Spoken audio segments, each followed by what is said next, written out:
نتیجہ یہ کہ نیب ایک انفیکٹو ادارہ بن چکا ہے، وہاں پہ اپنے ہو سکتا ہے کہ بے پناہ کرپشن ہو، اسی طرح دوسرے ادارے جو ہیں FBR ہے، ہمارے FIA وغیرہ ہے، ان کے بھی رول جو ہیں بڑے کویشچنیبل قسم کے ہیں۔ لہذا حکومت کے معاملے میں یہ کہوں گا کہ یہ ناکامی سمجھی جائے گی کہ کرپشن ختم کرنے کی بجائے کرپشن بڑھ گئی۔ لیکن ایک بہت اچھا جو چند دن پہلے ہی ہمیں سننے کو ملا، بہت اچھا قدم انہوں نے اٹھایا، وہ تھا نیشنل سیکورٹی پلان پالیسی جو انہوں نے بنائی۔ نیشنل سیکورٹی پالیسی ایک بڑی کمپریہنسو پالیسی ہے جس میں تقریباً ہر وہ شعبہ ملک کا شامل ہوتا ہے جو آپ کے لیے ضروری ہے۔ مثال کے طور پہ فوڈ سیکورٹی، جاب سیکورٹی، آپ کے یہ جو انٹرنل سیکورٹی، ایکسٹرنل سیکورٹی آپ کی موجود ہے، ایون نیچرل ریسورسز کی سیکورٹی ہے۔ تو یہ وہ چیزیں ہیں جن پہ اب آگے پلاننگ کی جائے گی، پلانز بنے گی، پالیسی وضع ہو گئی، اور جب پلانز بنے گی تو آپ دیکھیں گے کہ اس کے اوپر کام ہوگا اور انشاءاللہ وہ بہتری کی طرف ہم جائیں گے۔ پلاننگ نہ ہونے کی وجہ سے پھر آپ نقصان اٹھاتے ہیں۔ اسی طرح آپ دیکھیے کہ ایک اور بہت بڑا کام جو اس حکومت نے کیا وہ تھا کہ کووڈ کو کس طرح کنٹرول کیا۔ کووڈ ایک ایسا مسئلہ ہے کہ یہ اگر ختم نہ ہوتا یا اس پہ کنٹرول نہ ہوتا تو ایک طرف تو اموات بڑی زیادہ ہوتی، دوسرے لاک ڈاؤن کرنے سے آپ کی اکانومی برباد ہو جاتی، بار بار لاک ڈاؤن ہوتا، جو کہ حکومت نے اپنی بڑی ایفیکٹو کووڈ پالیسی کی وجہ سے کنٹرول کیا، اور آج اللہ کا فضل ہے کہ آپ کے بازار کھلے ہیں۔ اسی طرح ان کی اچیومنٹس میں ایک احساس پروگرام ہے، وہ اس میں غریب غربا کو دیا جا رہا ہے۔ محترمہ ثانیہ نشتر جو ہیں انہوں نے بڑی محنت کی، احساس پروگرام ایک کامیاب پروگرام نظر آتا ہے۔ اب حکومت لوگوں کو صحت کارڈ ایشو کر رہی ہے، صحت کارڈ کے اوپر بعض آبزرویشنز بھی ہیں لوگوں کی، لیکن پھر بھی اس کا اجرا میں سمجھتا ہوں ایک اچیومنٹ ہے، اور دیکھنا ہوگا کہ حکومت اس پہ کس حد تک کامیابی سے عمل کرتی ہے۔ اس میں 10 لاکھ روپے تک کی اجازت ہے کہ آپ اپنا ٹریٹمنٹ کروا سکتے ہیں اگر کوئی آپ کو لائف سیونگ ٹریٹمنٹ کی ضرورت ہو، تو نیچرلی ایک سہولت ہے۔ جہاں تک سیاست کا تعلق ہے، سیاست میں بہت زیادہ انسرٹینٹی رہی، اور اس میں سمجھتا ہوں کہ نقصان ہوا ہمارے عوام کا اور پارلیمنٹ کا۔ پارلیمنٹ انفیکٹو رہی، کوئی لیجسلیشن نہ ہو سکی۔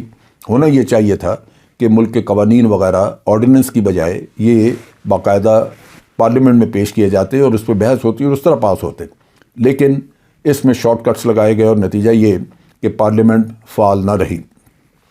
دونوں پارٹیاں قصوروار ہیں، اپوزیشن بھی اور حکومت بھی، لیکن حکومت کو میں زیادہ ذمہ دار سمجھتا ہوں اس وجہ سے کہ حکومت کو چاہیے تھا کہ وہ پارلیمنٹ میں اپنا کام چلانے کے لیے، پارلیمنٹ کو فعال رکھنے کے لیے اپوزیشن کے ساتھ ایک ورکنگ ریلیشن شپ مینٹین کرتی، جو انہوں نے نہیں کی۔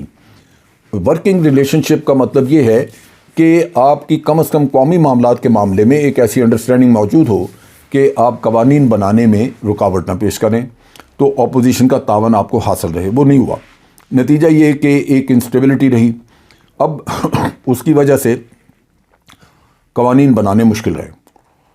پھر آپ دیکھیے کہ امن امان کی صورتحال پہلے کی نسبت بہت بہتر ہے، گو کہ اکا دکا واقعات ہو جاتے ہیں، لیکن پھر بھی میں سمجھتا ہوں کہ امن امان کی صورتحال پہلے سے بہتر ہے۔ اسی کی وجہ سے آپ نے دیکھا کہ کرکٹ پاکستان میں بحال ہوئی، عالمی کرکٹ مختلف ٹیمیں آئیں، اور پھر اب بھی آگے بھی پروگرام موجود ہیں جس میں آسٹریلیا 21 سال کے بعد آئے گا، پھر آپ نیوزی لینڈ دیکھ رہے ہیں، وہ ہو کے یہاں سے گئے لیکن ان کو اپنی غلطی کا احساس ہے اور وہ بھی واپس آ رہے ہیں۔ سو اس لحاظ سے یہ بھی ایک بہتری ہمیں نظر آئی، جہاں حالات ملک میں بہتر ہوتے نظر آ رہے ہیں۔ ایک اور جو انہوں نے اسٹیپ لیا، وہ کس حد تک کامیاب ہوتا ہے یہ تو وقت بتائے گا، وہ ہے کہ انہوں نے EVM انٹروڈیوس کی، الیکٹرانک ووٹنگ سسٹم یا ووٹنگ مشین۔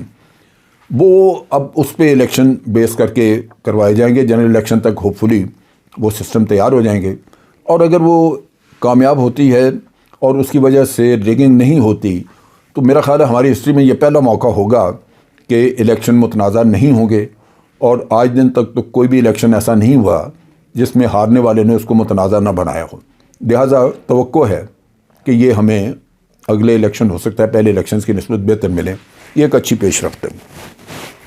اسی طرح لوکل باڈیز کے بھی الیکشن ہوئے، اس سے پہلے بائی الیکشنز بھی ہوئے۔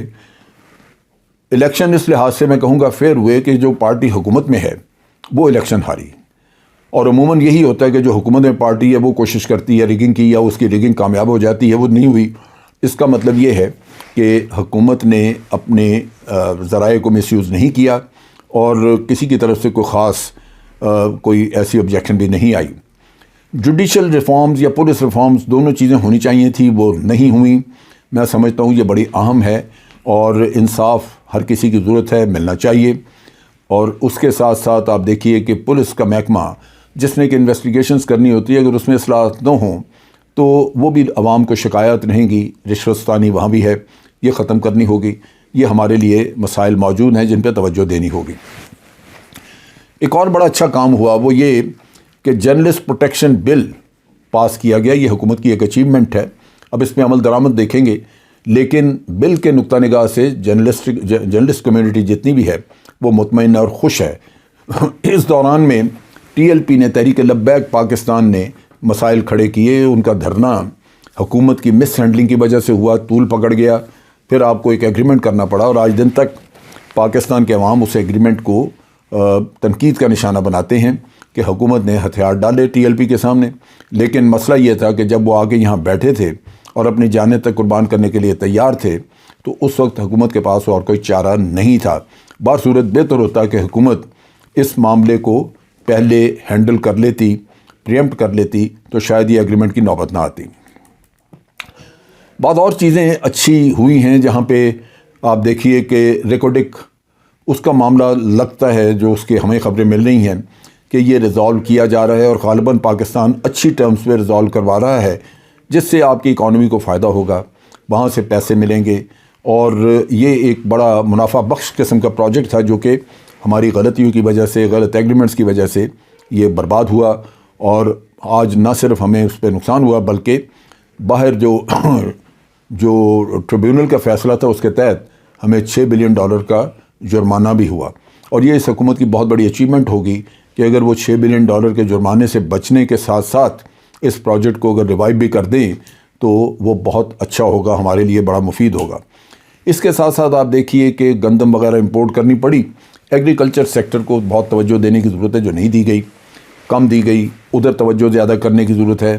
پھر یہ کہ پاپولیشن گروتھ یہ روکنے کی ضرورت ہے، ہماری فنومنل ہے، میرا خیال ہے دنیا میں شاید چند ایک ملک ہوں گے جن کی پاپولیشن گروتھ ہمارے ساتھ میچ کرتی ہو۔ یہ پاپولیشن گروتھ اس لیے رکنے کی ضرورت ہے کہ آپ کی زمین تو اتنی ہے، خوراک بھی آپ جتنی پیدا کریں گے وہ پہلے ہی 22 کروڑ لوگوں کو کھلانا آپ کے لیے مسئلہ بنا ہوا ہے، اور اگر یہ آبادی بڑھتی گئی تو زمین یہی ہوئی تو خوراک کہاں سے لائیں گے؟ سو یہ ایشو بھی ہمیں ایڈریس کرنا ہے۔ میرا خیال ہے حکومت نے اس طرف بہت توجہ نہیں دی۔ اس حکومت نے ریمیٹنسز بڑھائی ہیں، باہر سے جو ہمارے پاکستانی جو دوسرے ملکوں میں کام کرتے ہیں وہ بہت ساری رقم بھیجتے رہے جو پہلے کی نسبت بہت زیادہ ہے، اس میں اکانومی میں اس رقم سے بڑی مدد ملی ہے۔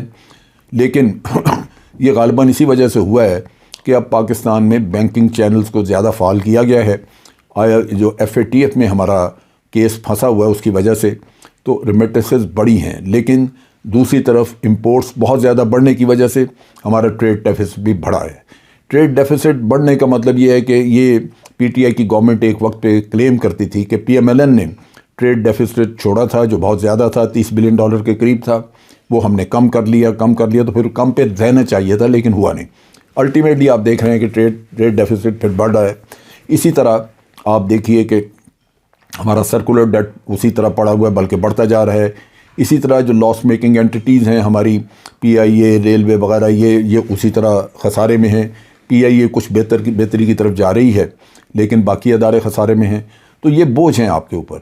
یہ حکومت نے یہ بھی میں سمجھتا ہوں کہ یہ بڑا ضروری تھا کہ حکومت اس پہ کام کرتی تاکہ کم از کم ان خساروں سے جان چھوٹتی۔ ایک طرف قرضے بڑھ رہے ہیں، دوسری طرف خسارہ بڑھتا رہے تو آپ جائیں گے کدھر؟ سو یہ درست نہیں تھا، اس پہ محنت کرنے کی ضرورت ہے۔ آخر میں یہ کہوں گا کہ IMF نے آپ کو شکنجے میں لیا۔ IMF کی شرائط بڑی ٹف ہیں، عوام کے لیے بڑی مشکلات پیدا ہوں گی، اس سے جلد از جلد جان چھڑانے کی ضرورت ہے۔ اور اسی میں جو ایک غلط قدم مجھے ہوتا نظر آ رہا ہے وہ یہ ہے کہ اسٹیٹ بینک، اس کی اٹانومی کے نام پہ اگر آپ اسٹیٹ بینک کا کنٹرول IMF کے حوالے کر دیں گے تو پھر میرا نہیں خیال کہ یہ ملک جو ہے یہ اپنی آزادی برقرار رکھ سکے گا۔ ہمیں کسی نہ کسی شکل میں وہاں سے ڈکٹیشن لینی پڑے گی۔ یہ میں سمجھتا ہوں کہ ایک انتہائی ٹچی معاملہ ہے، اس پہ اپوزیشن اور حکومت دونوں کو مل کے بحث مباحثہ کرنا چاہیے اور کوشش کرنی چاہیے کہ اس کو پارلیمنٹ کے ذریعے ریزالو کیا جائے، ورنہ یہ نہ ہو کہ ہم آئندہ بہت ساری مشکلات میں گھر جائیں۔ ساری چیزیں دیکھ کے آدمی یہ کہہ سکتا ہے کہ کچھ کافی سارے بہتر کام بھی ہوئے اور کچھ ایسے کام ہوئے جو کہ ٹھیک نہیں تھے، اور بے شمار وعدے وہ ہیں جو کہ پورے نہیں کیے گئے، جو کہ حکومت وعدے کرتے آ رہی تھی شروع دن سے، اور عوام کی توقعات تھیں کہ اب 3-4 سال گزرنے کے بعد تو شاید وہ وعدے پورے ہوں، لیکن وہ نہیں ہو سکے۔ نتیجہ یہ کہ جہاں کہیں اطمینان ہے وہاں مایوسیاں بھی موجود ہیں۔ آج کے لیے اتنا ہی۔ افواج پاکستان زندہ باد، پاکستان پائندہ باد۔